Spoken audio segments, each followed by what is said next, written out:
Trigger warning. This episode may contain content that could be distressing to some listeners. Listener discretion is advised. Welcome to New Earth Studios.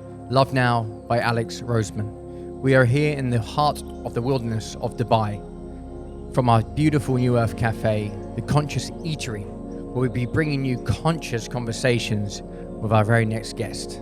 Please do your best to click the subscription button so you can see us evolve and grow and ultimately show up in a community near you. Thank you.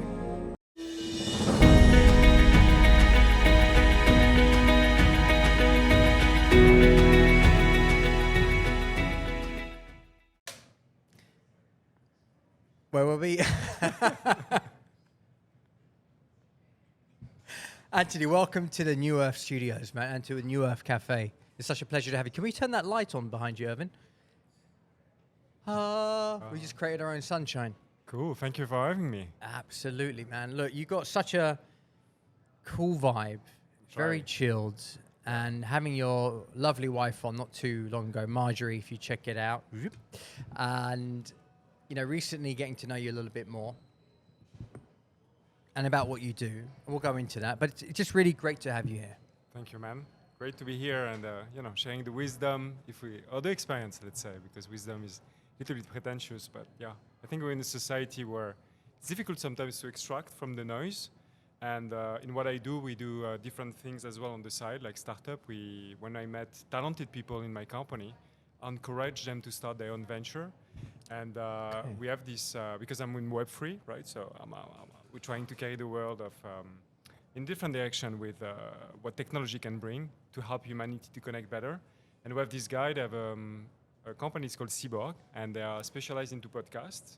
Okay. So using Web3 technology to enhance the experience of podcasts. And when we create the company, what we say is, I think podcast is the last form of social media experience that is still authentic, because it's not programmed, right? You sit together, of course you can have your planning. We didn't plan anything today, but you can have your planning and there is no keywords, there is not, of course when you post your video, your thumbnail, you can optimize for SEO, which is fine, right? Because you need to have audience and view. But the form of dialogue is still very authentic. It's not programmed, right? Where I do a post, I can simulate because I know what the people will like, and I always try to optimize for the algorithm. But in podcast, we have this authenticity, and it's really lacking, I think, in the virtual space. So glad for podcast. Authenticity has been lacking 100%. So now I'm intrigued about this, nice little way of putting this one in. So how does it work for the podcast? How can we use it, and why have you been keeping it from me? So it's very young. The idea is when you look at it's funny because last week, the guy that literally created the internet as we use it today was publishing his newsletter because it was the 35 years Englishman anniversary. What? Yeah. It was in what did he do it again? It was within Switzerland or something. Maybe. To pass information from one place to the next within the company. But anyway. Most probably. So in this newsletter, where it's the celebration of the 35 years of the creation of the internet, it goes back to the essence of what internet was and what was the dream initially. And he looked at the gap.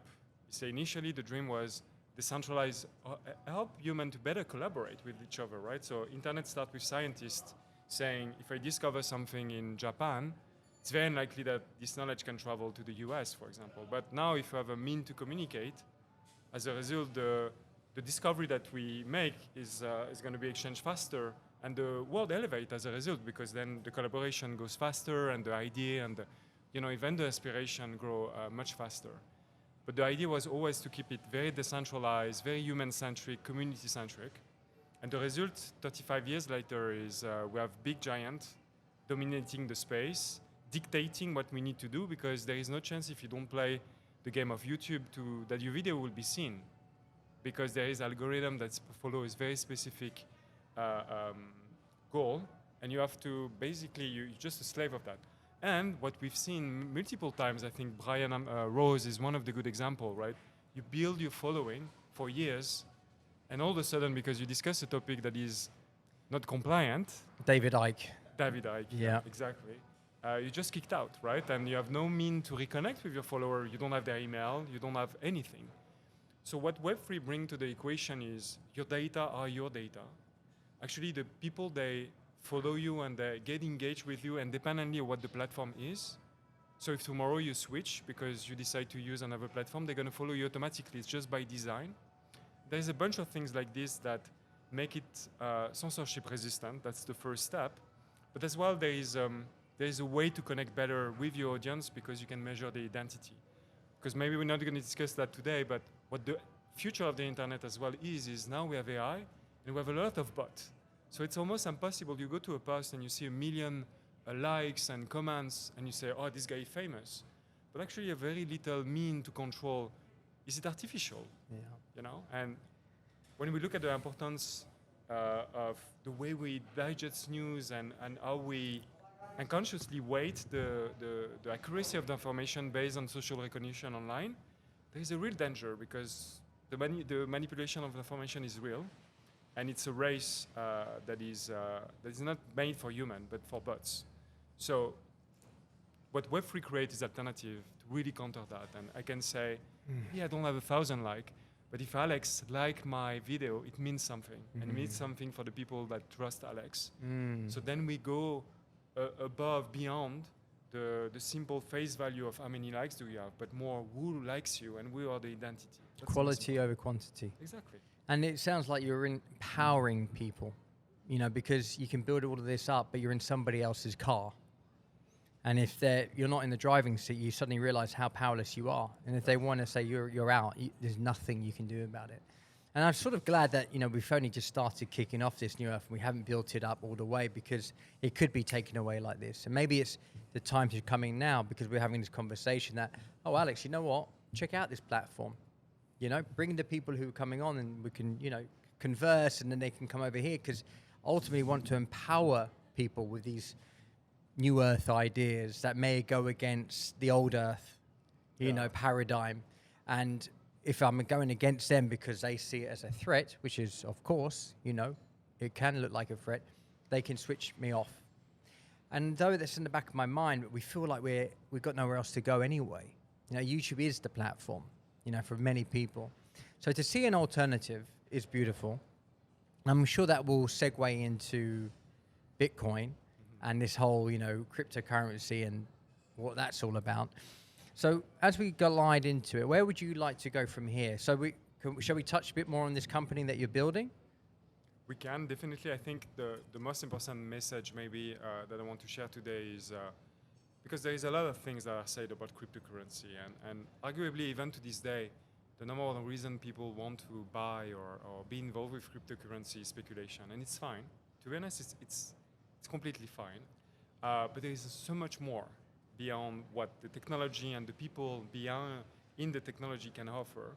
And I guess we're at the critical moment of humanity because technology accelerates to a point where it's extremely difficult to keep up, right? And we can't really rely on government to control that. It's very difficult, even for themselves.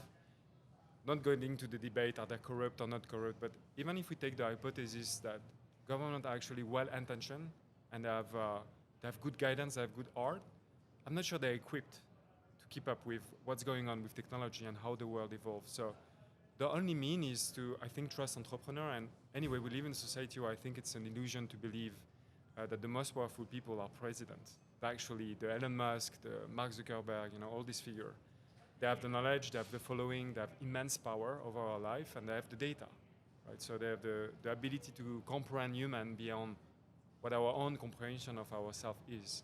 And I think, in my opinion, and that's why I've been involved with Bitcoin and cryptocurrency since almost 8 years now, is I think the alternative that we have as humanity is to start to build a different paradigm of what Web2 offer with Web3 and start to trust entrepreneur and back them with your money or your time. And there's plenty of things where you can do to support a Web3 entrepreneur because they can create at least a choice for humanity. Because sometimes it feels like, oh no, Instagram is taking my data. I know, they're abusing my time.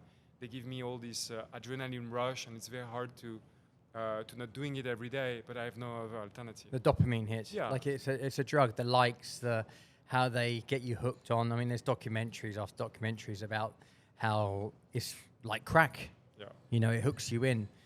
How does your model then, coming into it, how do we then incorporate, bring people in so they don't chase that feeling, that we're actually bringing in about a more of a quality? Here's your heart chakra. Thank you. Time to open that heart even more. Thank you, man. Thanks, dude. Thank you. Appreciate it. So that, you know, how do we create something that is, thank you, mate, authentic, like this platform, that it's not about driving to get that dopamine hit? Yeah, yeah. There's a guy that, as well, is at the very beginning of the internet. It's called Jason Lanier. Literally built the foundation for the World Wide Web back in 1990s. And the guy has written this book that is the 10 reasons why you should delete your social media account right now. Oh, I think I've seen this guy. Big guy, kind of longish hair, like he looks like he's... Yeah, I know the guy, yeah. He do TED Talk, so he's very vocal about these things. And I think he says something very fundamental, is it's hard to change the habit of people, right? And we see that every day, right? The temptation is too high, and the social pressure as well not to use the social media is you know, it's either for your work or because of family, girlfriend, whatever. If you're single, I think it's very difficult to manage without it. So it's just conformism, and then you find plenty of excuses not to, you know, to say, oh, I disagree, but I still use it to the extent I want to use it.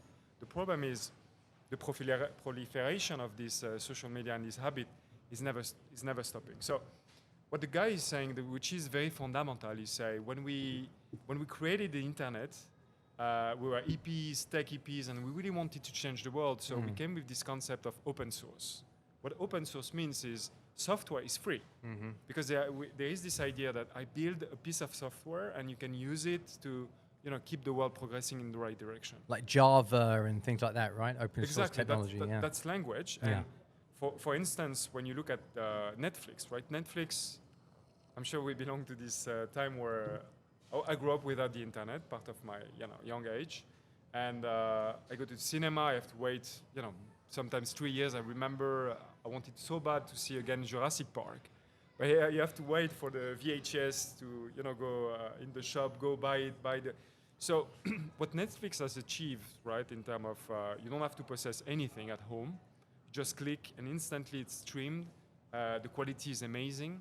It's the result of open source, because someone has developed a piece of software that someone reuse and it's piling up, right? So the reason why we have such technology progression is because the exchange of no one has tried to keep it too private, but really the exchange that the next generation of developer can come and use what was built by the previous developer, independently if they belong to the same company, which was the way before, right? You develop something, you have your IP, and you protect it at all costs.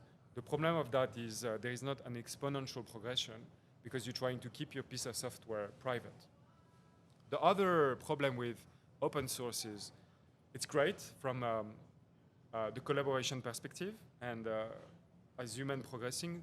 The thing is, then there is no business model because it's for free, right? And developers, they still need to live. They don't do that. There is a part of them that is philanthropic. They still need to pay the bills.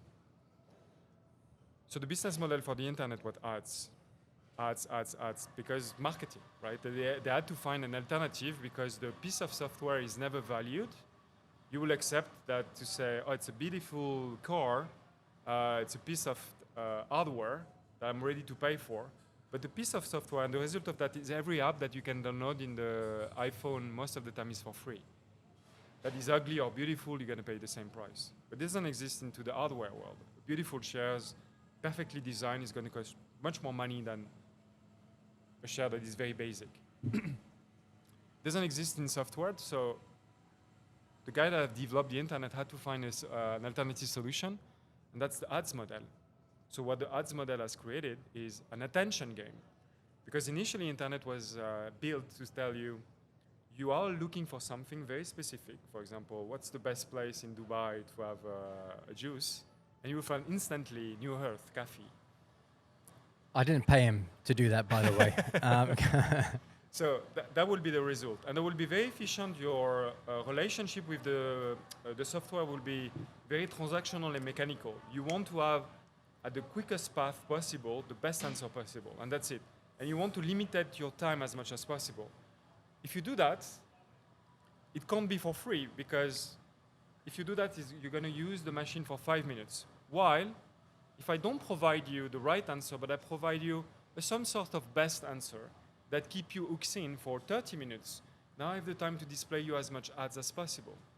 So the result of Facebook, Instagram, and all the, I mean, to quote few, right, there's many other, Google is the same. They have to design a model that actually keep you hooked as much as possible, because then they can display as much information and ads as possible that they can monetize you. So the result of that is we spend so much more time on the internet, because the incentive model is for you to hook in, to spend as much time as possible, but we completely neglect what the human receive as exchange of value, right? And the result of that is because of the business model, the initial business model that came from a good art, but unfortunately lead to a wrong direction. So the first thing that we need to do to reinvent the way we interact with technology and virtual technology online is to change the business model.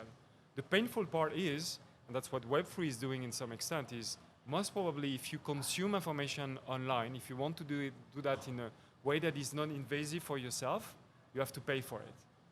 And if you contribute positively, you need to be rewarded as well.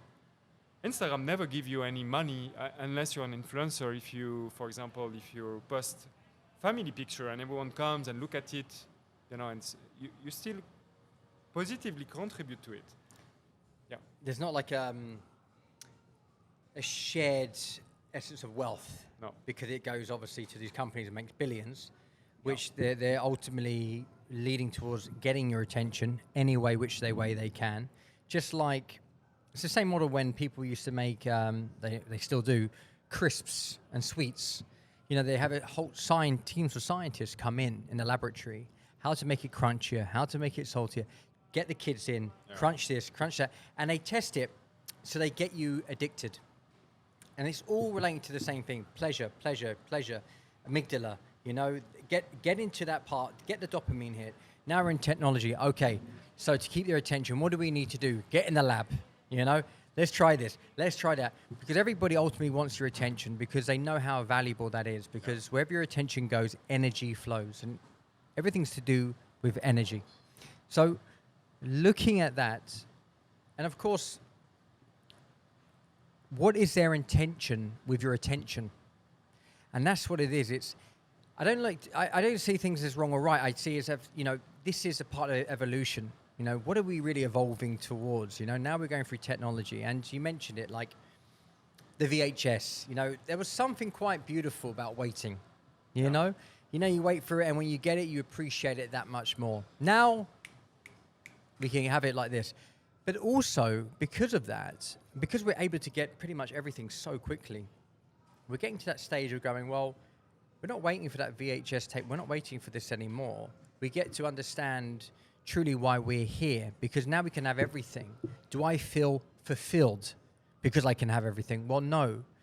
Well, if I can have everything and I'm comfortable and I'm not fulfilled, then what is it truly I'm innately here to do? What am I here really for?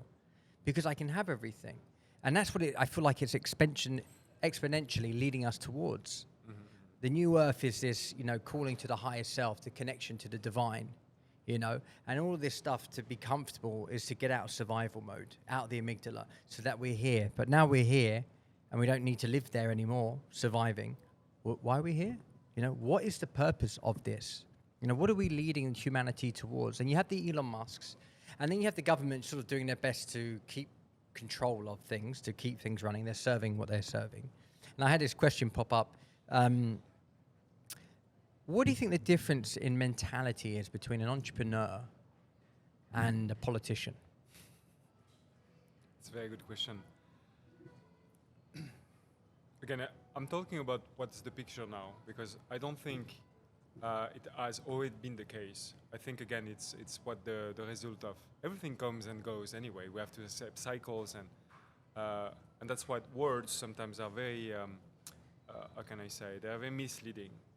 because they don't account for the evolution of what something is. And it always go through cycles and it needs to reinvent itself. But the word stays the same, right? So when we say president, most probably 100 years ago, even to the people, it doesn't mean the same thing as it does today, right? And what I see I'm French, right? So you're allowed here. It's fine. and we have a very, dynamic political scene in France. And Yes, you're vocal. yeah, we're very vocal. Fair play to you. Anyway, not going to the direction, but a good example of what a president means to the people and why it has evolved over time is, if you go on social media now, and our president is Emmanuel Macron, and of course the guy is using Twitter now. Why not? But Inspired by Trump. Exactly. Yeah. But when he goes to Twitter and says something, you will see in the comment people say "motherfucker," and they will use insult. I think 100 years ago, no one will, allow himself to do that because the respect of course. that they have for the president, because I understand as well the responsibility. So I think today the number one difference between an entrepreneur, most of the entrepreneur and president is the conviction. An entrepreneur will go beyond the social recognition or the social approbation to go to the journey of proving something and doing something that he truly believes inside is right. Even though, for most probably at the very beginning of the journey and for maybe a long-term period, there will be so much doubt and people will say you're crazy, because you have to be crazy to an extent. But to lead people as well, you have to see things that no one can see.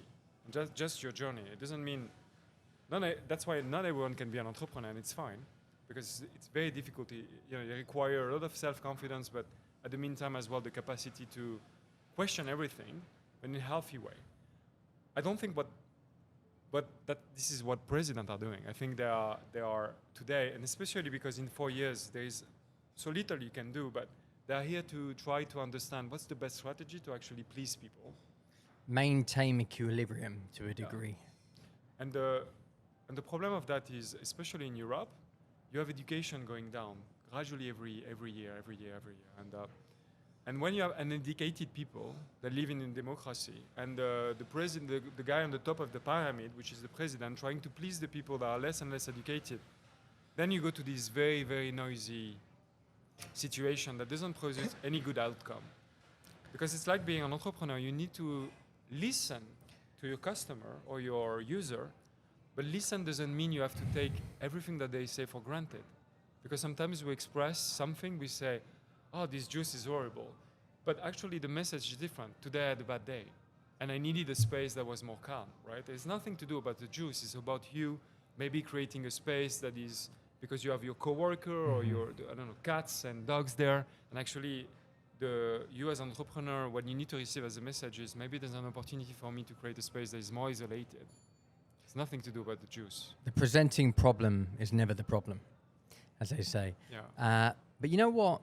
Like Biden at the moment, who's president, he's an older gentleman who maybe, somehow he's there, all right, doing his job.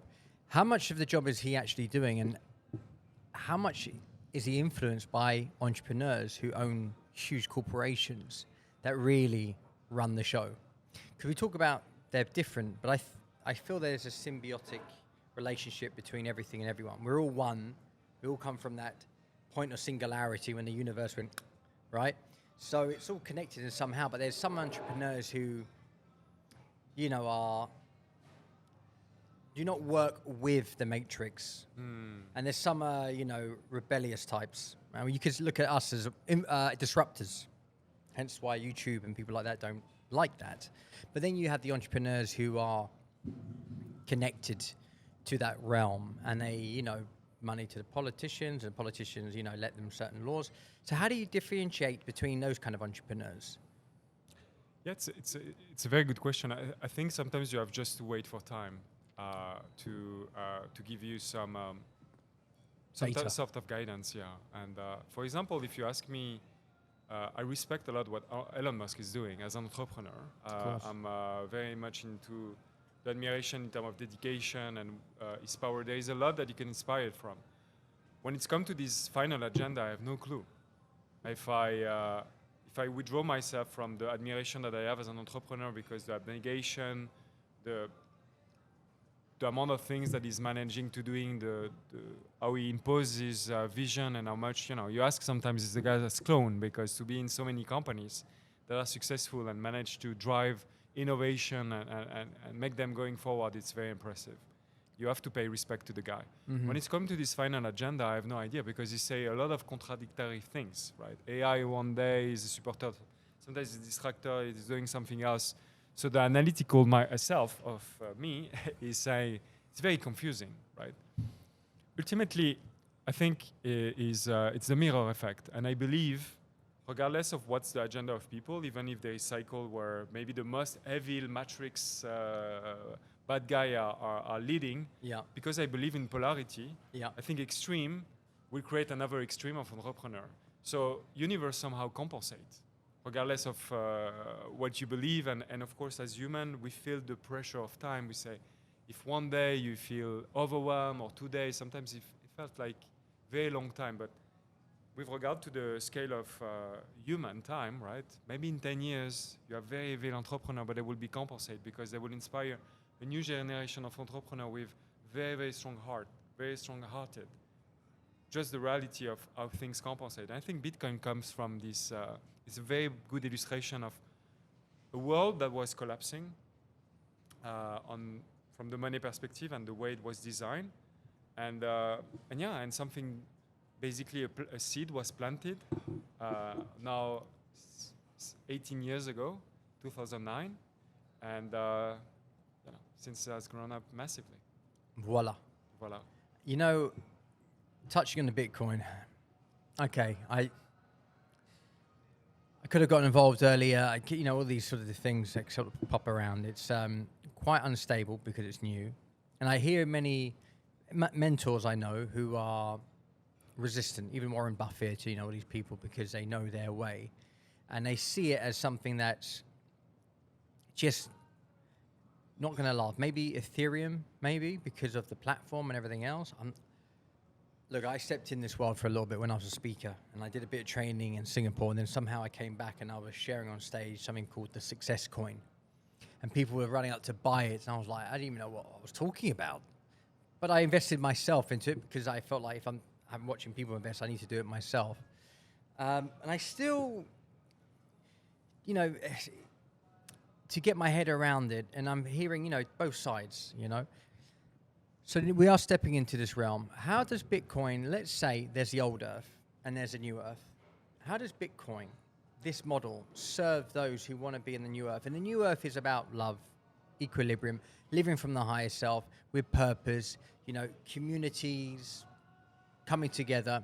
How does it serve that? And how does it also become a disservice? Good question.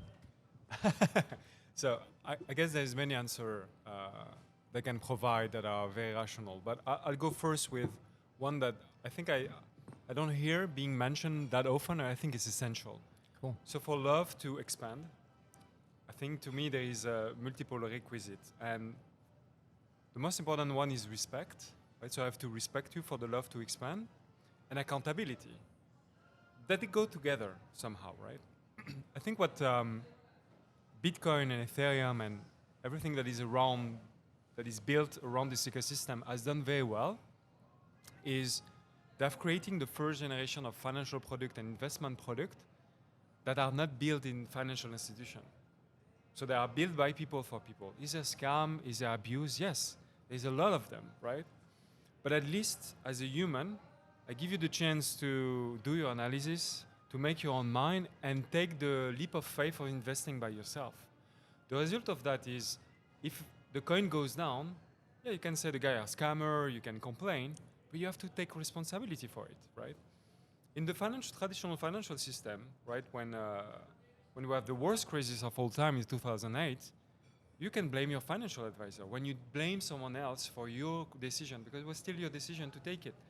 But because he has the tie, he has the title, you say, oh, he was the expert, how could I do better?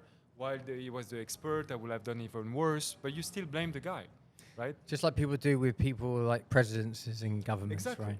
But it was still ultimately your decision. It's more easy to blame when you give you the title and the framework. When you blame someone for your decision, you lose your power instantly, right? That's what it is, right? When you find external excuse for your own decision, you lose instantly your power. In crypto and what come around crypto, you don't have this effect because there is no title, there is no financial institution. Of course, someone can that you respect can tell you I invest on this one, etc. But at least he put his money, and it's very easy to see. I have so many friends that work in bank. They provide investment services for their client, but they do exactly the opposite for themselves because they don't believe in what they are doing, because there is a framework for the institution and they don't. So the conviction is really out of the game. And what it leads to is financial crisis. And it's very hard for people to see, but since 20 years, we are constantly, 15 years, we've been constantly into financial crisis. It's just that now the financial system is built in a way that is, it's very hard to understand. But the result of that is the real estate has exploded, the poverty in the world has exploded, the wealth gap has exploded. Just the result of micro financial crises that are always managed at a very, very high level where it's very complex because it's touching money. And money is so difficult to comprehend and understand. But we're just losing power collectively all the time. At least crypto, right? There is a lot of scammer and there's a lot of things, but at least you learn and you can't blame yourself. And I love that. I think to me it's the most important part because I respect you. I give you the chance to actually make great things. And you're a great entrepreneur doing amazing thing, and you can literally change your life if you manage to select. But if you come just to scratch a lottery ticket, then you can't blame, right? You take your chance, didn't work, and it's fine. But I think if you spend enough time and love and you really get interested into the space, and it's not for everyone, I guess the chance to make it are much higher than anywhere else. But as I say, it's fine to come for the speculation, but you have to stay for the philosophy. Because only that would get you to the right people, and then you create a different type of energy. But as you say, in the new earth, I think it works more mechanically with energy. If you start to connect to the right energy field, good things will come to you instantly without you struggling too much. And that's why we see people going from nothing to everything. Even if I speak for my own self, right? I'm the co-founder at SwissBorg. So SwissBorg is a crypto investment firm out of Switzerland. We have an app where you can buy crypto, and we've been doing that since 7 years. Before I created this company, I was on my mom's sofa. I worked for finance for 10 years. I was very unhappy. So I quit my job, very well-paid job in London. I was very unhappy. I feel very unfulfilled. But this moment as well where I was really touching the ground, I surrendered so much that somehow energy started to connect with me. Someone called me and said, oh, you should look at Dash. Dash was a cryptocurrency at that time. He said it's going to be the new Bitcoin. And I get into the rabbit hole of cryptocurrency this way in just one call. And I get guided, and a year after, we were raising 50 million with my co-founder, and then we have started an amazing company. We're so proud every day. To run this company, we have 200 employees over the world. We're one of the best crypto app in Europe. But how much the life changed from the moment I started to connect with myself, I stopped to trying to adopt and please society with what, because I've done an engineering school 5 years, then you say you're going to work on Wall Street, you're going to be happy. And you wake up every day and you have good salary, but you feel very miserable. Like it's like as your salary is just to compensate your misery. And I have the chance since I'm a child. It's very hard for me to do something that I don't like. Yeah, it's extremely hard. I've been guided, and it's hard sometimes to assume this trait of character. But it takes me to a place where, from the outside, I was unlucky. Because I had such a good job and I'm back on my mom's sofa and I don't know really what I want to do with my life. But it gave me the conviction to say I have nothing to lose, so I can do the fuck I want. Mm-hmm. And the things that I believe are right. And instantly things are connected by themselves, because people that connect to you in this moment where you have no strategy, themselves they have no strategy. It's just genuine connection. And together you can achieve so much. Yeah. So somebody has right now who's looking at this and go, well, it's so late in the game, and I've got 100 quid, or I've got 1,000 quid, or whatever. Is it worth it? I mean, how do I get involved? how's it going to change my life? Yeah. I mean, for sure, it's very difficult to make life-changing money with $100. But when you have a skin in the game, you start to pay more interest as well. Like you're more attentive to what's going on. To an extent, you have to get involved. And in life, to succeed, you have to manage priority. So what do you do every day that you believe is superfluous, is not needed? And you can switch by spending more time looking at crypto, because there is so much to discover about crypto, but about yourself. The number of things that everyone is thinking every day, when you wake up, there is not, after 1 hour, most probably 99% of the world is thinking about money. 1% for sure, right?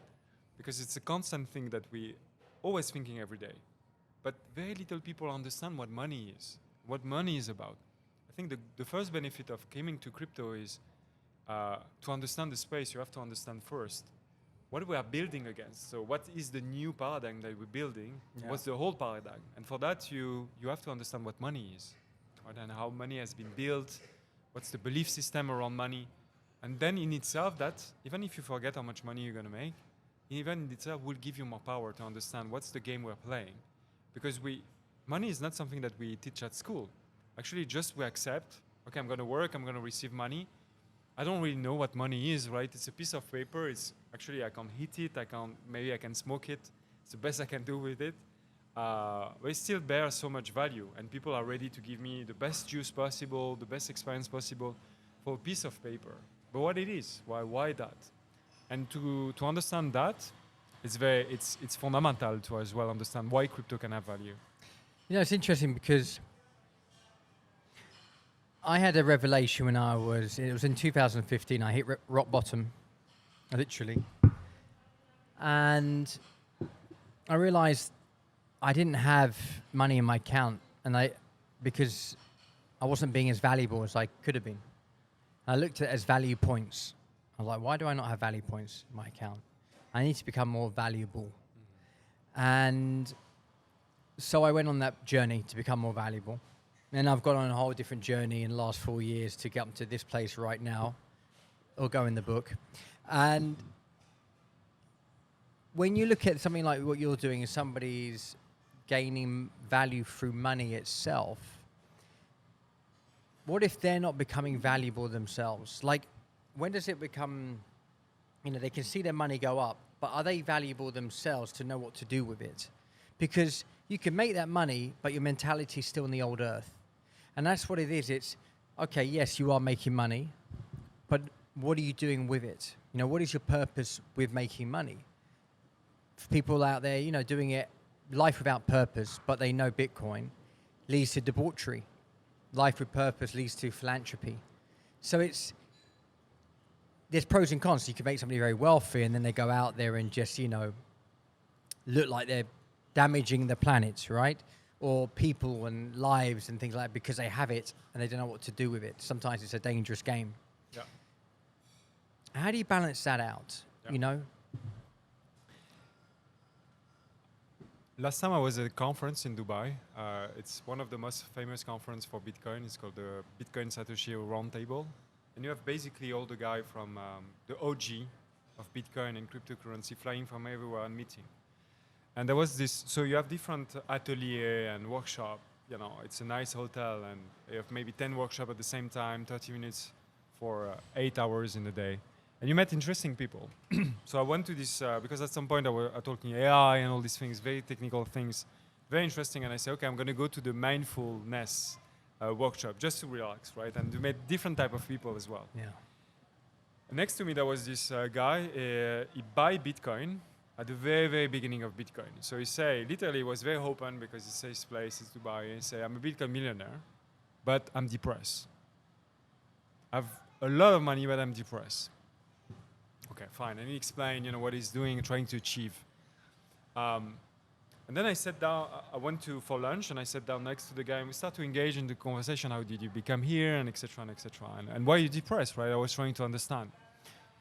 And I asked him, do you invest? There's so many entrepreneurs in Bitcoin, in cryptocurrency. Do you invest? Do you try to involve yourself and et cetera? And the guy said, no, I never sell any Bitcoin. I sell very little just to buy me a house and what is necessary, but I keep as much Bitcoin as possible. Why? Because as you say, his wealth measured by monetary value has increased, but his identity, his experience to life has not increased the same way. So his identity has become Bitcoin. So what it is to the world and to himself is a Bitcoin holder. That's what it is. And that's his why identity. He's holding so much to that, right? Because that's become his identity. I'm a millionaire, I'm a billionaire, I'm a Bitcoin billionaire. That's what his identity is, right? For entrepreneur, I speak with myself. I increase my amount of money, but I increase so much my knowledge, my expertise to this world. So money is just following my path. Your trajectory, because money is a byproduct. It's not my identity. My identity is being an entrepreneur. Tomorrow, you'll take away my wealth. It's going to be painful. I will have to grind again, but I know what the grind is. So when we go back to what you said earlier, which is we live in a society that only look for the instant reward. It's not used to go for the grind. It's not used. We don't understand what delayed gratification is. But most of the time in life, the journey is much more interesting than the destination. And we see that at so many levels. You see sports people, boxer, they fight so hard to become world champion. From the moment they become world champion, they start to drink and they start to collapse. So I think what you're saying is very fundamental, is if you make money, but your identity doesn't follow, then money becomes your identity. And that's the trap. Because then you will be in fear of losing money. You will accumulate, you will try to accumulate house and cars and etc. because you will be seeking identity. But if you build yourself an identity and money follow, 100%. And it will follow gradually, it's nothing to do with money. Beautiful, because ironically, we're talking about Bitcoin and it's not about money. What is all of these modalities? It's a modality. We look at life, we go, like I stepped into this world. My first sort of modality, everything's a modality. I've been a chef, I've been a tailor, I've been all these different jobs, from acting to removing the mask, to a coach, to a speaker, to podcasting, to restaurateur owner, to all of these different things. Each is a modality to learn something about oneself. Being a trader, Bitcoiner, all of these things is ultimately learning that what's being said biblically, Bhagavad Gita, Krishna, Jesus, Prophet Muhammad, philosophers like Seneca, Marcus Aurelius, they talk in a way that, it's not about being attached to obviously materialistic things. And though in this world there's so much material that we can attain now, we can get lost with it. This is speeding up, like I mentioned before about the VHS tape, leading us towards coming to contact with an extraterrestrial called our higher self. That is from the divine intelligence, the universal hand that's at play. When we're in scarcity, we have no clue. We can't see it. No. I've mentioned this before.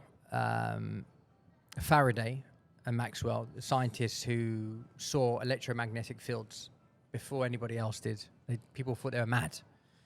And that's led to technology. It's led to communication. We're talking about 1700s, onwards, right? They saw something, though they knew they couldn't prove it, but they just knew it was there.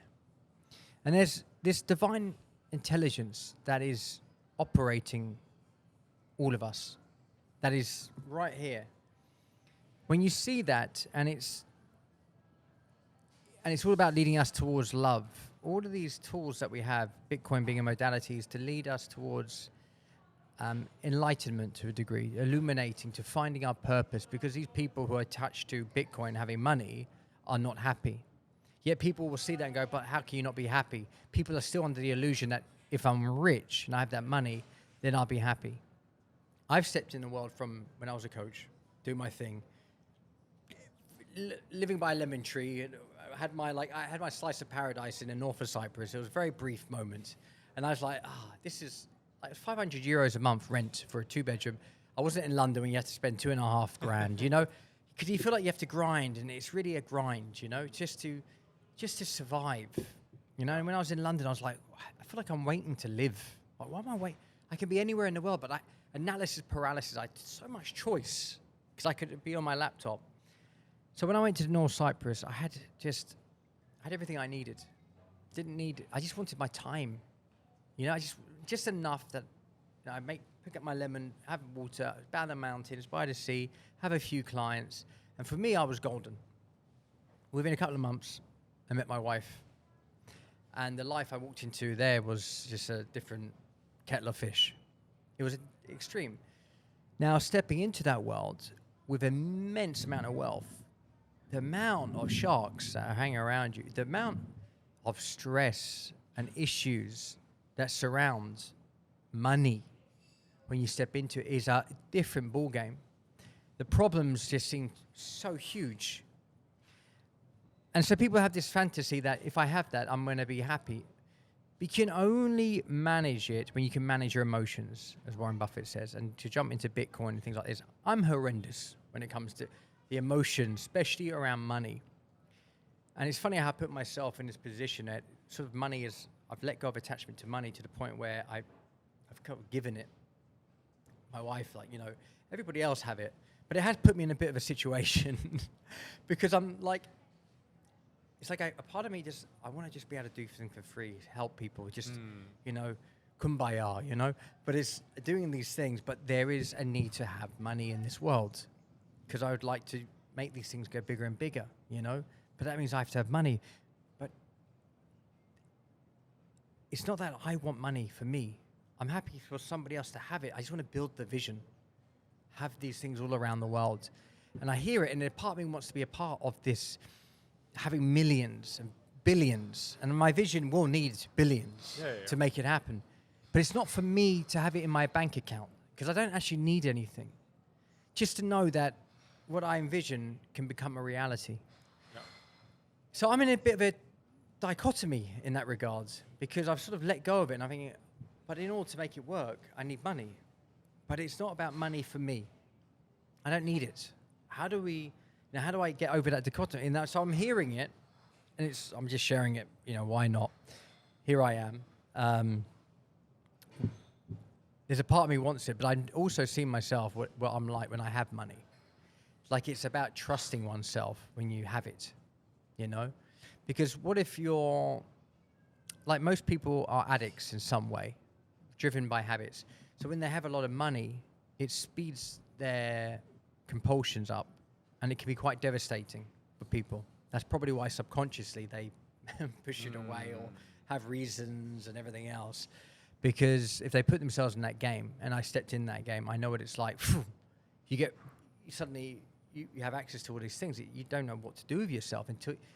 But it also, like Dubai is a medicine where it speeds up your karma. Because there's so much here that if you haven't checked yourself, it will run you into a certain direction.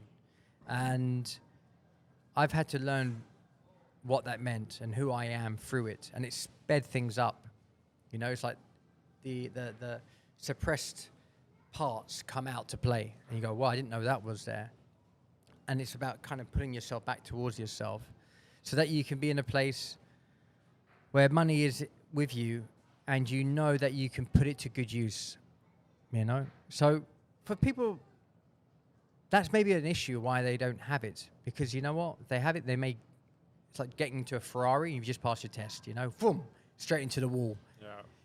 How do somebody navigate having money like that when maybe they have their own issues to still deal with? It's a good point.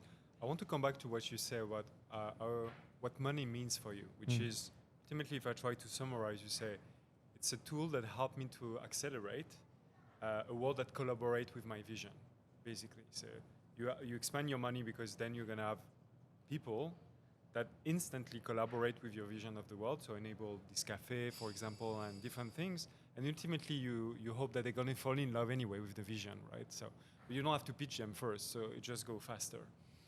And that's exactly what crypto is doing. Crypto is saying, I need to create a unit of value because ultimately money is a definition that we give. I'm going to create a token, and the people that embrace the vision, that actually are able to see what I see, they start to work for myself, right? So they develop code, they go do marketing, or they contribute in some way, and they're going to receive the token as a unit of value that we share all together because we enable the vision for the world. And what I say is, people believe investment is making money with money, which is ultimately one part of what investment is making. But more importantly, investment is a collective manifestation tools. If I invest into a bunch of entrepreneurs that create a certain world, for example, if I put all my money, if all the money in the world goes to the hand of Elon Musk, most probably you're going to say, oh, this planet is rubbish, we're going to all travel to Mars.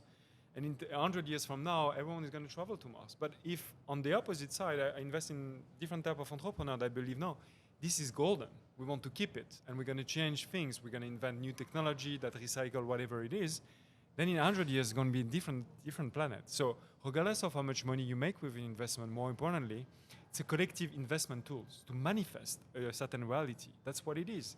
I give the chance to entrepreneur that have the knowledge that they doesn't have, or a group of individuals, to actually work very hard in manifesting a reality. And that's what you say, attention and money. Money is attention, that's your time, right? You exchange your time for money, and what your money goes is your time, and which is your attention. And what attention goes, manifestation goes. Crypto has invented a technological way to circumvent money to collectively manifest. And that is very, very important. Now, coming back to how do you handle money when you went from nothing to having a lot of money? It goes back to what we say just before is money is energy. And we're all shaman our own way, right? And there is different level into this game of being a shaman is. And if you receive too much energy that you cannot handle, it's like going to, any ceremony and being with a shaman with 100 people. If he's not able to contain the energy, it's going to go very bad. It could be a very traumatic experience for the group and for himself. As a young shaman, maybe you have a group of 10, 4 people, and that's how things go. And as you increase your energy level, then you're able to manage more and more people. People would love to be Tony Robbins, for example. I don't know the guy particularly, but he has elevated himself. He's managed to hold the energy of thousands of people in the same room. Not everyone can do that. But you like the guys or not, he has managed to elevate his energy to this level. So when you receive money, and that's why lottery guys as well, they're not very happy. And as you say, sometimes they lose everything, and people say, why? It will never happen to me. Because when you receive money, you're unable to evaluate how much are you ready to handle this energy. And this energy can work against you. So that's why I think we undervalue experience. Tomorrow, if I give you money, $1 million, it wouldn't change anything. I mean, it would change things on the moment you experience and etc. But very quickly, you're going to go back to your, You get the peak, you get the pleasure. Yeah. Thinking that you avoid the pain, but the pain will come in because you can't separate the two. So you have They're to inseparable. I think we have to embrace every experience from the point of view as, okay, if I make money, that's good. And of course, for some people it's very important, depending what they are. But how do I increase my energy level? I increase my frequency and my capacity to handle more. That's what it is ultimately. And when you start to design your life, not chasing materialistic stuff, because ultimately that's what money is, but you're really trying to become a better person in a sense, elevate your energy, then you're ready to welcome more from the world. Right? And some people will say it's manifesting, good things happen to you. But the way I see it is you just become stronger, energetically speaking, and then there is more place for energy to manifest things in your life. So if, you got your company, SwissBorg, and you have your other company that's sort of to put you in the driving seat regards to social media and things like this, which could be great to put them together, right? Because you can monetize through Bitcoin, make it. If we were to do sort of New Earth and go, okay, let's look at this vehicle. So we're putting content out there and it's making money through SwissBorg somehow. Is there something there? Say if we came forward and, okay, we want to do New Earth and a New Earth coin where we can use this coin only for spending people within the New Earth paradigm. Can't be used at KFC or something like that. It's the old Earth, right? Is that possible? It's 100% possible. One of the, let's say, if we want to play this game of understanding, okay, beyond using it as money, how can we, because what crypto is doing very well is to share a common dream with people. It's to allow people to manifest collectively a certain reality. So let's say we come to the conclusion that there is so many places in the world where fast food, for example, is predominant and is really unhealthy for the new generation of people. Then we can create crowdfund collectively, a New Earth coin that's going to be, we're going to raise money, and with this money we're going to accelerate the proliferation of New Earth Cafe. And maybe we say for every 10 meal that people purchase with the coin, 1 meal is going to be offered to, an athlete, a young guy that really needs, and something like this. So when on yourself, it's going to take you a lot of time to actually create, not only to from the money-wise, but from the organizational part to actually expand this model to the entire world. From the moment you raise a coin, you say, okay, the coin is $1. If someone has $1,000 by himself, or because he managed to convince other holder to put together 1,000 coins together, then wherever he lives, we can create a new cafe. And that's the way we govern the decision. If you accelerate as well, not only by raising money, but you decentralize the decision and how things are built. One cafe is going to be open here, one other cafe is going to be open here. You're not going to follow the subway model where you are your 10 or 1,000 of people, corporate guys that are chasing bonuses. No, you're actually people organically are going to create cafe, and they're going to exchange what's the best practices. And some people will fail. It doesn't matter because they will have shared the knowledge for the other people to actually make it successful. Okay, love this. There's an app. Have you got it called Pattern? No. The Pattern. All right, download it, right? Okay. Because it goes into your star lines, charts, and everything, and it shows your patterns that are coming up. Oh, wow. And it says one of the patterns I've got is something about destiny, and that it's got 18 days left, and it says about new relationships. Take it now because it can take, and it's ringing because I read it this morning, and it's like, okay, we could be onto something here because ultimately we're decentralizing communities in a way that, like governments, countries, right? Money, fiat, Bitcoin, cryptocurrency is sort of like subset communities, and I think New Earth is about that. It's what you're looking at money, but we're doing it with communities, and what's the best way is to find like a New Earth cafe and put it in the community because people connect over food. They've been doing it since tribal days, right? That is the first thing. At the end of it, doesn't matter what beautiful computers and you're stuck in your world, you've got to eat something. Yeah. And this cafe, there is no borders, because it's plant-based, but it has eggs. It's gluten-free, sugar-free, it's safe for kids, adults alike. If you've got diabetes or whatever it is, it heals you. Like this food can really heal you. And it's not a quick dopamine hit, right? Let's go back to it. How do we come? The community can share ideas as we offer, workshops and skills and podcasts. That we give everybody a voice in every community to make local communities global communities. And this is what New Earth Cafe is about. So, like you just said, this coin and these ideas, I love it. And I just don't just say it and then go, all right, well, thank you for your time and catch you soon. Like, I really want to carry this through a little bit, man, if you're up for something like this, because this is about education. When people are educated, then they can make better informed decisions. That's number one. And we all want to live longer if it's a world worth living long for. And society, what it's shown is that when communities foster this unity, longevity goes higher. It's in our best interest to have these, to live longer, to have our children live longer, to live in the new earth here, not bugger off to Mars and build a whole new thing. That's going to take a long time. Let's preserve what we have here as an example, not to be a parasite and go somewhere else and do the same damage. We need to educate people here and spread that.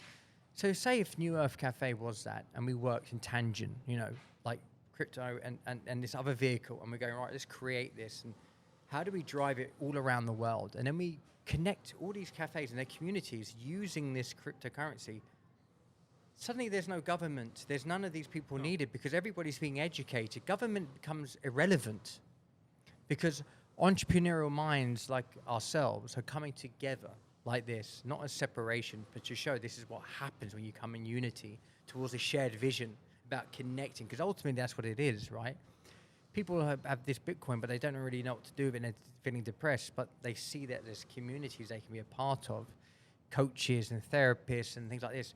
That just it forms a part of communities as we look after everybody. There's nobody left behind. We raise consciousness together, and it's not doing it by ourselves. This is somebody going, I would like this here. And we go and we travel.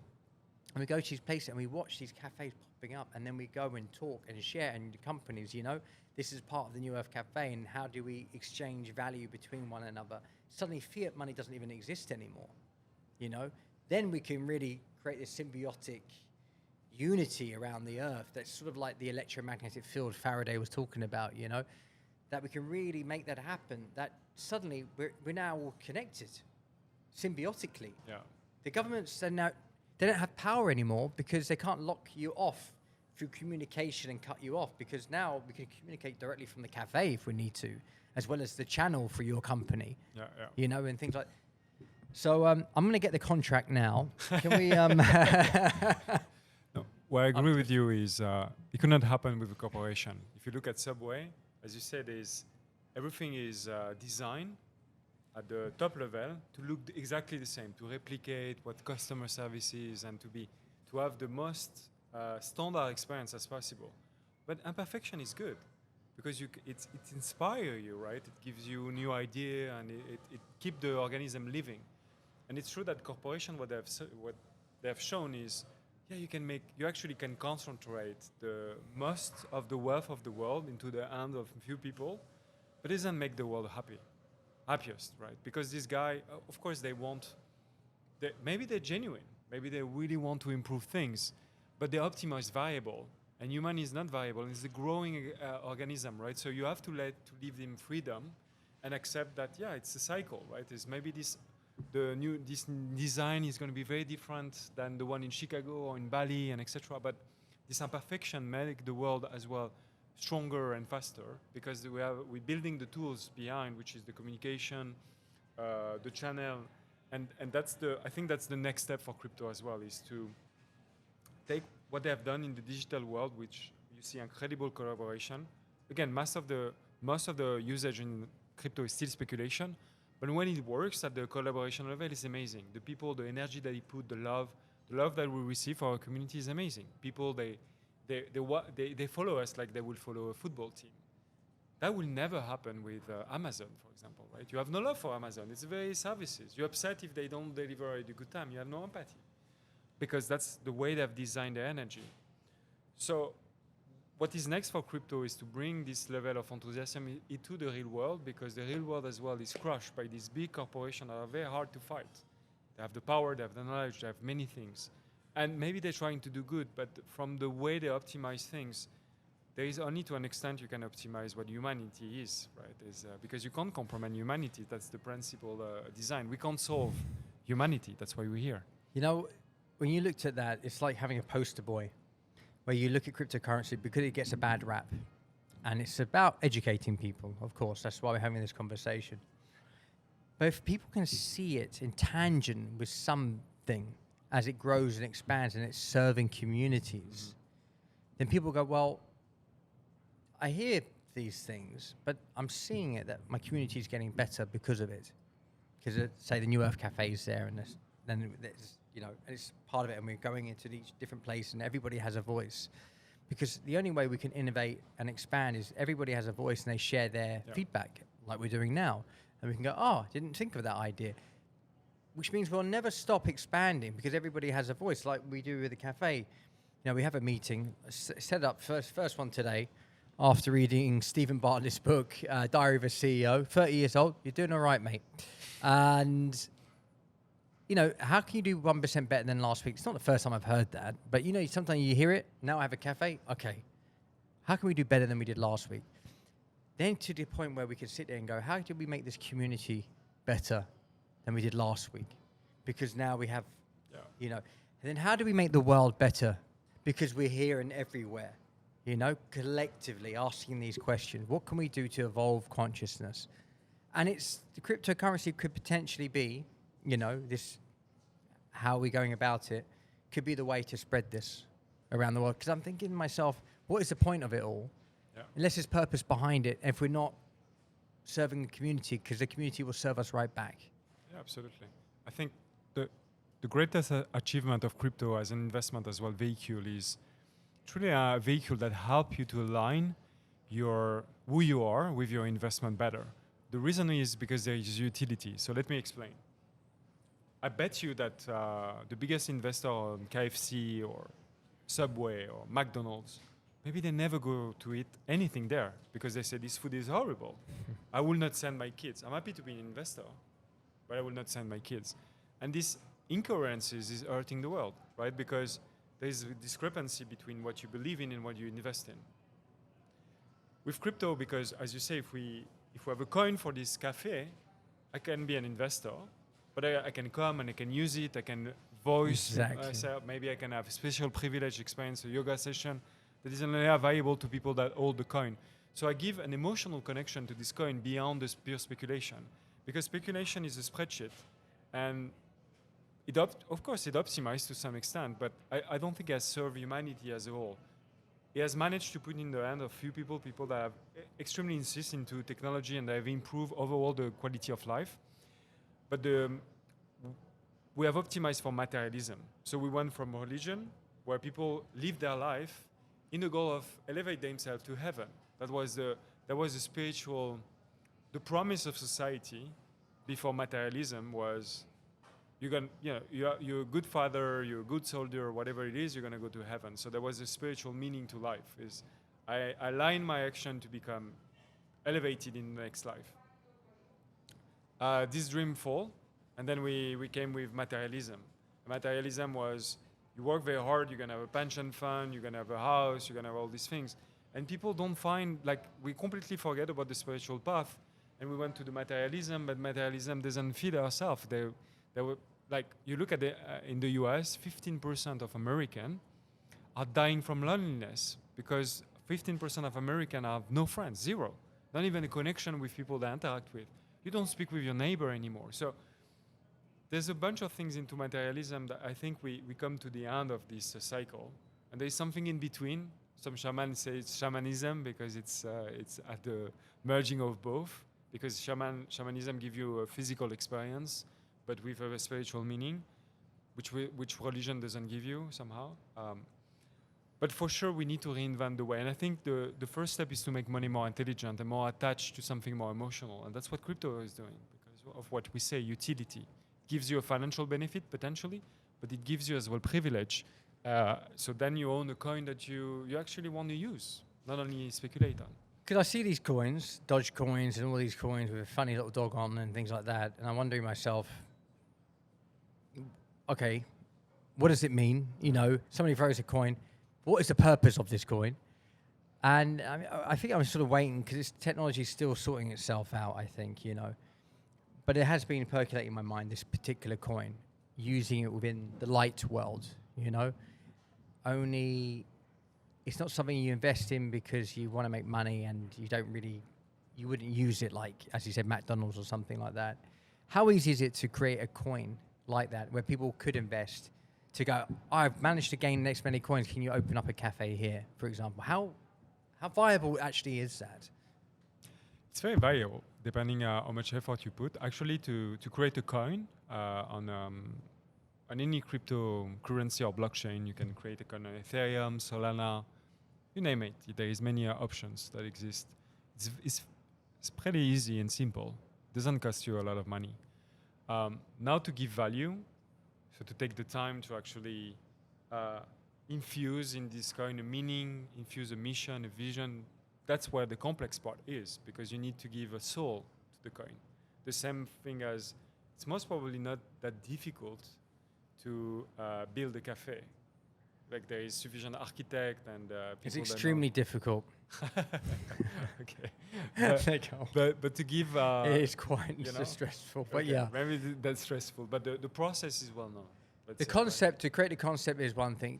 Once you know the concept, copy and paste, the next one will be easier, the next one will be easier for sure. But the concept is the difficult part. Yeah. I mean, the engineering of the cafe itself, of course. It's a process that is well known, but coming with the brand, the meaning, what you want to do, what's the message you want to give, that's the complex part. Yeah. So in crypto, it's pretty, mechanically, it's pretty simple to create a coin, but to make this coin vibe and create a soul and a meaning, a purpose, the coin is complex, and it's again, it's a little bit of shamanism because you introduce a new entity to the world, right? And even now with AI, there is all this debate about saying what is human, what is a citizen to the world, and we don't know. So I literally believe it's when you create a coin, you manifest a new entity to this world, so you bear the responsibility with it. What I love about crypto is people question. They're very vocal. There is many ways to interact with them. What it is, Twitter, Discord, or any other channel, and you can adjust your model. Of course, there will be a lot of doubt at the beginning, but where your intention are well placed, there's so much you can achieve. I know that in the US there is this concept, it's called Blackbird, Okay. and they bring a universal concept of loyalty to restaurants. And there's this dimension where they issue a coin, and the coin will give some governance purpose, and they're trying to as well give the chance to restaurant, not only to, okay, I can give you a loyalty program, it give you, I don't know, 1 meal after 10 meals. It's very mechanical, but how can I get closer to my community? Because maybe the coin that I give them, ultimately they will decide collectively to create a new restaurant for me, or they will finance my new restaurant. So that would be amazing that collectively all the clients of New Earth decide one day, because you reward them with loyalty, and then it's a business model that makes sense for you. After 1 year or 2 years, they collectively come together and say, all these points that we accumulate actually have a value on chain in crypto, and we want to exchange this value that you can create a New Earth restaurant somewhere else. Okay. I'm liking this, right? So we're having this conversation. What would be the next step if I want to make this happen? If I, game plan to see this in every single community around the world. Yeah. It's just a couple. What would be the next step from your perspective, from your world? Yeah. Because I really respect what you're saying here. I think the next step, first step is always to write a white paper. You have to go big. It's like you're creating a memento for your ideas, and you have to channel them into something that is actually very, very, very difficult to achieve. That's what it needs to be. The vision needs to be non-attainable, right? It needs to be something that you pursue all the time. So it needs to be very clear, because people will connect on that level. Then there is technical discussion that comes out is, do you want the people that own the coin do you see that just as a payment methodology / loyalty program, or do we see that as well a crowdfunding mechanism where people become owner of every cafe that's going to be initiated? So you can raise a lot of money and say, when collectively a group manage to accumulate this much coin, they can open a cafe, and collectively we own this cafe. If we decide to collectively own the cafe, of course there is then different legal step to take, and that's what the model is. I think the tough one is about when it's many different people, too many cooks in the kitchen, but at the same time it's for the community.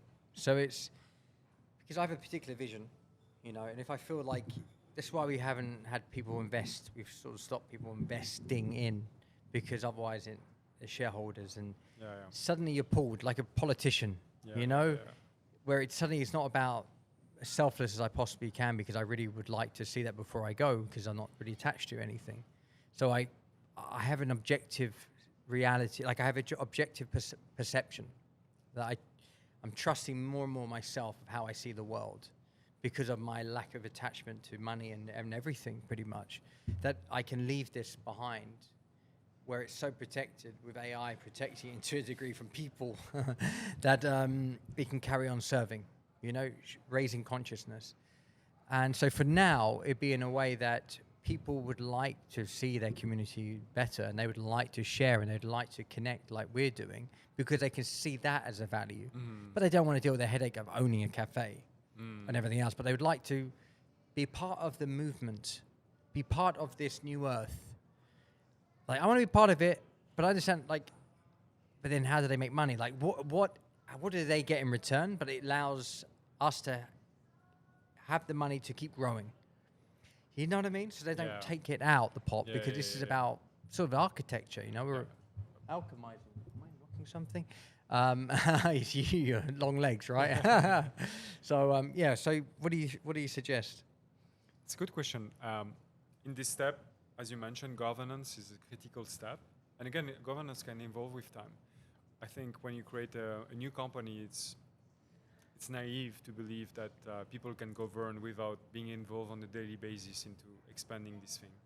So for any decentralized dream to happen, you need to have a certain degree of centralization at the beginning. And some people say it needs to be sufficiently decentralized at start, at least. And gradually then you start to understand, even yourself, when you went through the process enough, what deserves to be decentralized.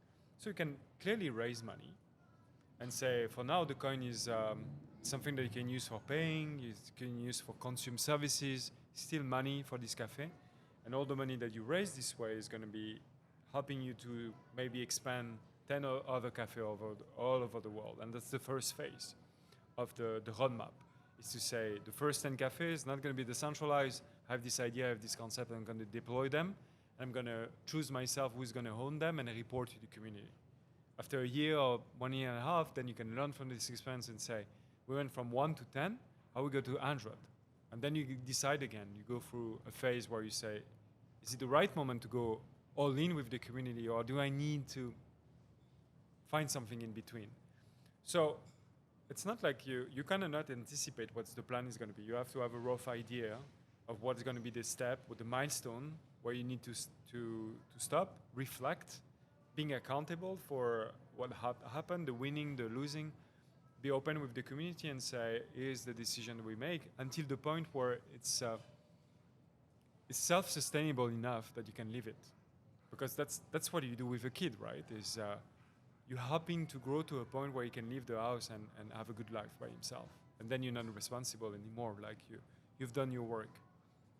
The same happened with a company, or the same happened with a crypto project. Your goal is to help the project to be self-sustainable. That's why you need to lead the project too. But there's one guy that I love, he say, as a leader, I want to lead to a place with no leader. And that's what decentralization is about. It's not increasing the ownership, but it's decreasing the ownership over time. But it cannot happen instantly, because we still need someone with the strongest vision to lead the movement, and through cycle, lose the ownership. That's why I love crypto so much, because the opposite is happening in the corporate world. It's like the introverted triangle. Because I see New Earth is that it's rather than this, where it stops, it's at the top, it should be like this. Yes. And it grows infinitely. Yes. Because the responsibility lies on somebody who has the vision, but they're not attached to the material wealth, what comes out of that vision. Because many people lose themselves with the power that the divine gives them. They have this vision, they build it, and then they get attached to the very thing that came through to them, and that's what slowly corrupts them. Yeah. Because they lose themselves in that. And it looks like crypto is sort of ultimately reversing the dollar note, the eye, there's the pyramid, that's what it is. But crypto has this infinite possibilities for now. And the beauty of the crypto is going back to this example of the pyramid, which it's absolutely the right one, is even if you do that with a normal corporation, your finance will be like this. They will start, and with crypto, you can start with a large community of investors from day one that will make you accountable to them, rather than a very small, and then you grow the business and then you start to expand, which is not healthy, because the result of, for example, if you look at the US stock exchange, 50% of the company in the stock exchange are not profitable. They don't make money. Because of the result of VC investing, wanted to invest more and more and more, and the IPO is the exit game for them. They don't care if the company is going to work. But from the moment you build that from the very ground up with the community, you have an obligation to make it work, both financially but as well from the usage perspective, because ultimately they are the reason why you exist, right? So it's not like they are just used as exit liquidity. They are the origin of what it changed. So I think it's very fundamental to what crypto brings to the table as well, is helping people to be much more early on into the investment and the participation journey that do not happen in the traditional world. It's very closed. Yeah. We don't accept crypto here yet. So again, we're going to this model potentially, let's say, and we join up with your company and go, all right, we'd like to take on some crypto through New Earth. And as we grow, because the whole point is to become decentralized, right? But that means energy exchange, one New Earth to the next New Earth and everything else like that.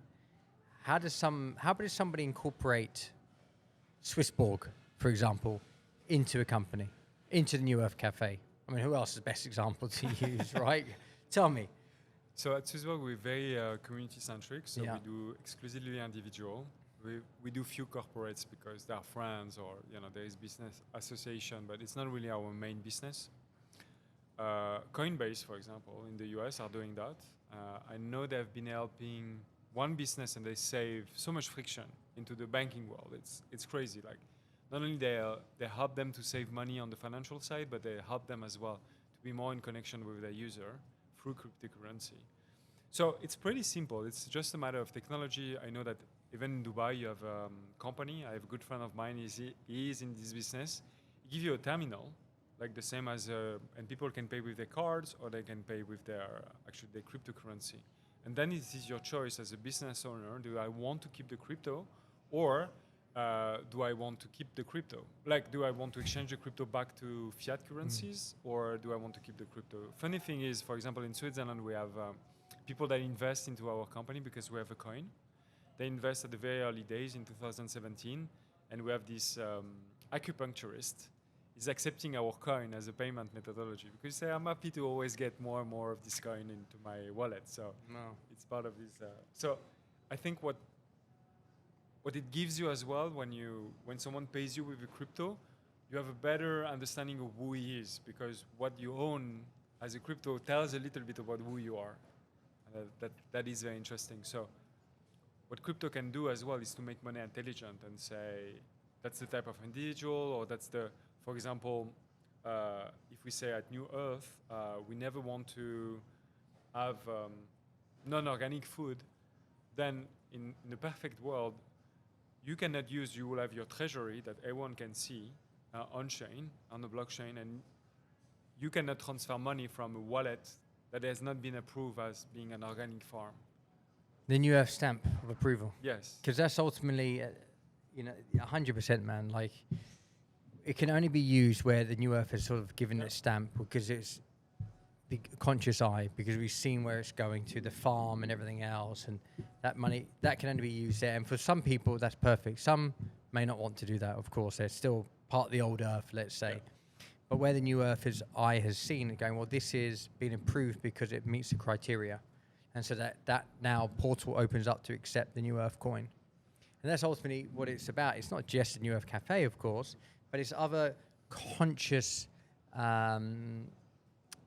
visionaries that we come together. And suddenly, if this money, this new coin, let's say, is carrying so much weight, that fiat money is starting to lose its grip. It just is not welcome in the New Earth. And most people want to transcend to the New Earth.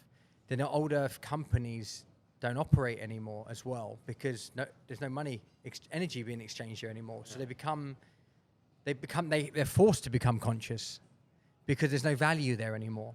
And that's ultimately the game we want to play. It's transcending it. And where does it all lie? The power lies with where the attention goes, energy flows. It's energy that keeps these things running, right? Yeah.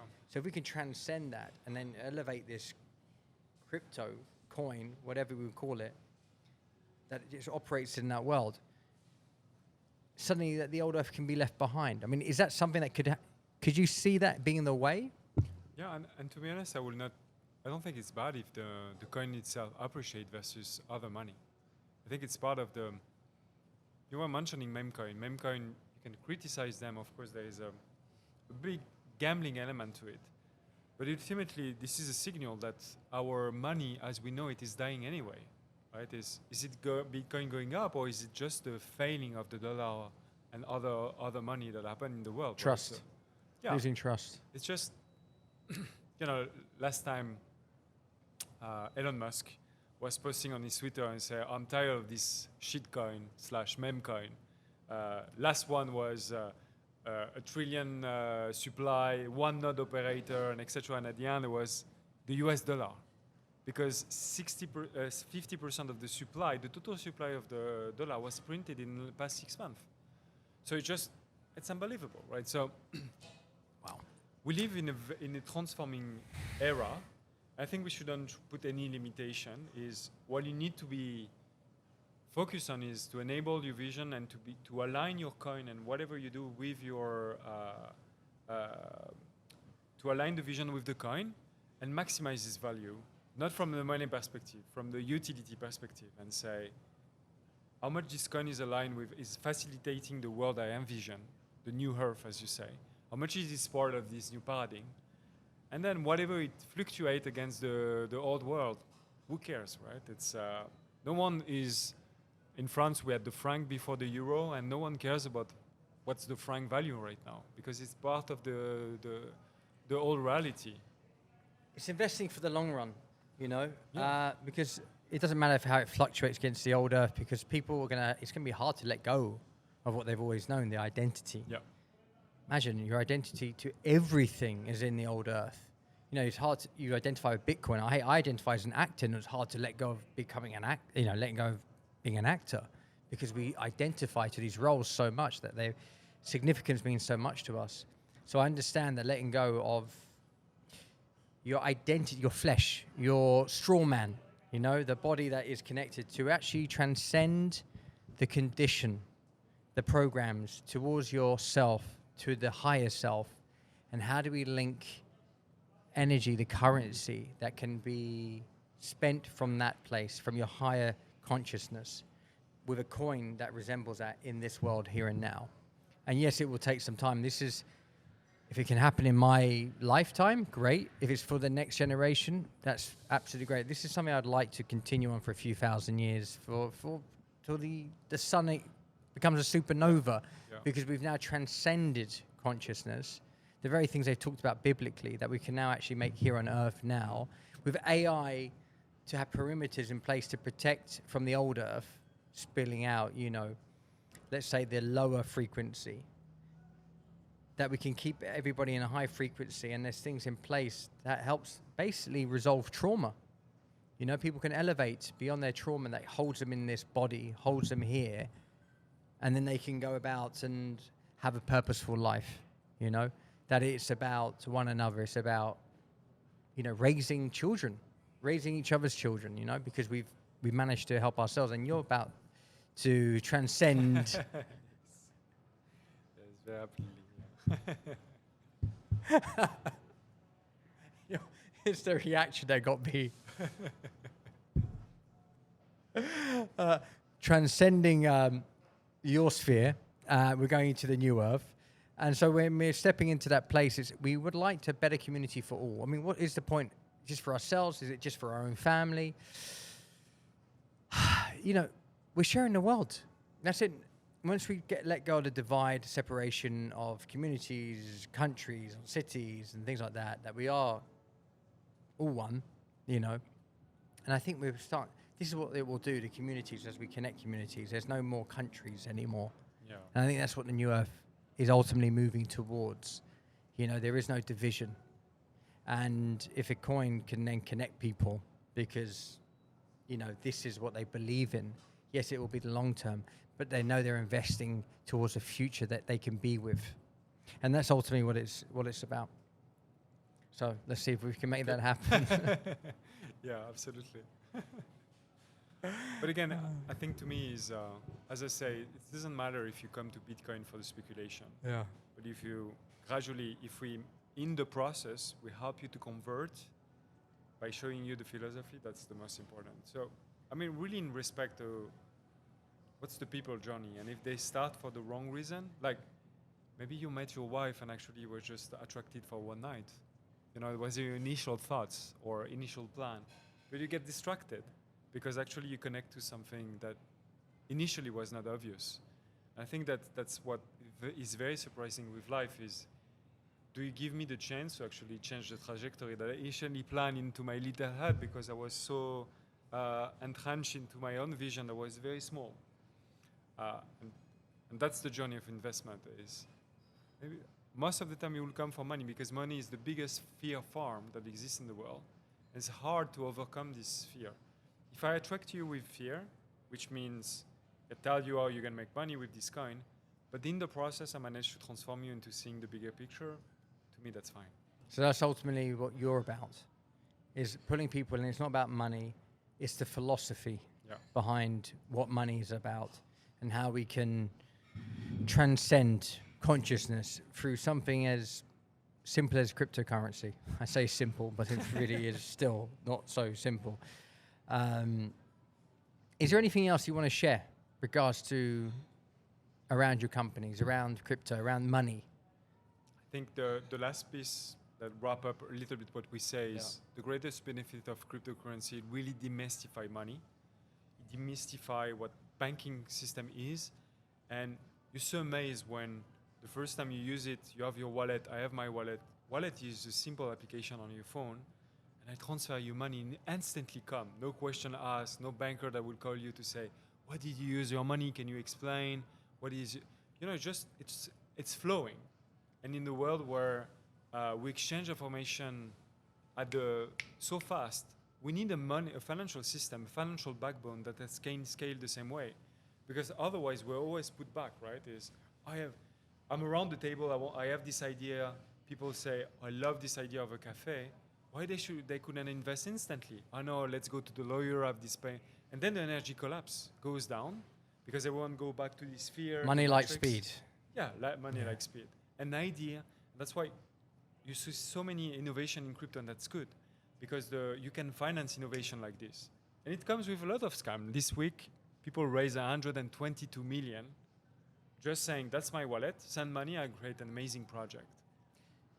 So simple as this, okay, because I hear this and people are getting ripped off left, right and center. And, this is just, there's no negative or positive. That you have to kind of have one without the other. And we've been going through our own journey of people doing the same to my wife before I met her, and we're getting out of that, figuring out that journey, and we've seen the beauty. New Earth has formed out of it.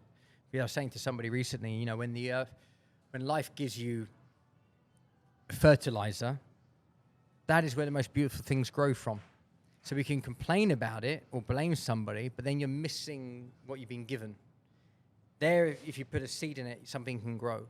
And the more fertilizer you've been given, the more trees you can grow, the more sustenance you can feed to communities. And through the shit that we've been given, the new earth has formed. Self-love, our store next door, has formed.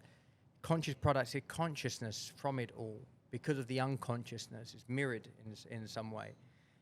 And part of me wants to open up this to people and go, invest in this, because here I am. This is what I want to do around the world. You're putting money in schmucks, because they said something and then people just want to throw money. And I haven't opened that up yet, because at the same time, I want to preserve the vision I have, because I don't want people pulling it apart, because it takes a lot of work to get to a place to become so detached and to be as selfless as possible, where people, I feel like they want somebody like that in the world, where they go, can somebody build that? And not then kind of go, oh, there's money. Well, I've already gone through that transformation of having money, figuring myself out to not need it anymore. But I do need it at the same time to build this vision. And I'd love for the collective to be a part of it. So I could literally just say, open up and go, here's a coin, be involved. Is it as simple as that? Yeah, of course. And it must be as simple as that. Because if I come to New Earth and I have an amazing dish, and I see next to my dish a QR code that says you can invest in the next cafe, why shouldn't I? Investment must be a very spontaneous. Yeah, it must be very spontaneous. And we've been taught to that, no, you need a financial advisor, you need a lawyer, things, and etc. and etc. and etc. And it just creates more and more gatekeeper to help the world to go to the direction it should go. Because ultimately you're responsible. You make your decision, your conscious decision, right? And you should go along with it. You're going to discover, because you must invest for experience that will give you as a human, regardless if you make money or not money. That's what it is. I feel like I need to document this journey of starting this, as much as documenting everything else, that people can understand what it takes and how SwissBorg and, how behind it of helping New Earth get to that place. I mean, it'd be quite cool. Yeah. Quite cool. If you're up for that experiment, cool. Changing the world, why not? One cafe at a time. You up for that? Yeah. Good man. It's been an absolute pleasure. Final question. Yeah. If your life was a movie, what kind of movie would it be? I think Gladiator. Nice. So how? What about Gladiator? I love the journey of a soldier, that goes, fights for something, but ultimately it's all about the family, right? It's about this little moment, which is everything, where you connect with your tribe. Because we spend a lot of time out of chasing something, then it's not our tribe. We fight for someone else's desire, we fight for someone else's mission, and we got carried away. And especially when you're a man of your words and you're a man of honor, sometimes you can embrace the vision of someone else for your own. And we're all looking to go back home to some extent, right? And, I think that's the haha moment, is when you go back home, and there is so much evidence about it. It's just when you get there, when you're on the right track, and that's what inspired me about the movie. The last thing that inspired me about the movie is, I think for a long period of my life and until to this day, I was very judgmental because I'm a very competitive guy, and many reasons maybe I've been educated this way. What I understand, and not fully integrated, but what I'm very conscious about is, for a movie to be entertaining, like Gladiator, you need the good guy and the bad guy. The gladiator guy, I can't remember his name, but the Marcus. Yeah, so you have the gladiator and you have the Marcus Aurelius. Yes. And these two actors, they're only good because the other guy is exactly. The guy is as good as the other it's guy relative. is mean. Yeah, right? yeah. So you have to accept that this is a movie, this is a theater, life is a theater, and everyone has to play his role for the movie to be entertaining. There is a God, there is a divine force looking somewhere for something that we cannot really comprehend. And for the movie to be good, you have to accept every element of it, because they can only be good because of all these elements. And you have to encourage every actor to play their own role. So when I reflect about this movie and I say how much I love the guys, because I hate the other guy somehow, right? Yeah, you love them more because you're able to discern. Yes. And and you know what? New Earth is about loving both sides, because we have both victim and we both have the villain. We have the hero. We have all these aspects within ourselves, and it's transcending that. It's loving the bad guy, because otherwise we wouldn't be able to see the good guy. You know, exactly. That we all have that. Like when you were judging, you could be seen as the bad guy compared to the guy who wasn't judging, right? And I've been there myself. Oh my God, you know? And I've played the villains in these different acting roles. I've played some crazy characters, you know? And it's allowed me to have these experiences to love characters that would otherwise be unlovable, you know? Hard to love. And I think that's what the journey is. How do we transcend boundaries? Is because we start to love everything and everyone for all the mischief they've caused, you know, in the past and what they may be causing now. Love will transcend that. Not carrying on the same game in that dichotomy of, you know, judging and bad and good and everything else, which is not an easy feat. So on that note, we are building something pretty big here. I've got it verbally on camera, so it's happening. But it's really been a pleasure, man. And I think we're going to have to carry on this another time, for sure. Good pleasure. Thank you again for the invitation. Pleasure, brother. Thank you. Thank you, everybody, for checking this out. We'd love to hear from your comments. And if you haven't already, please press subscribe and remind yourself you are worthy of love. Thank you. We vibe when you subscribe.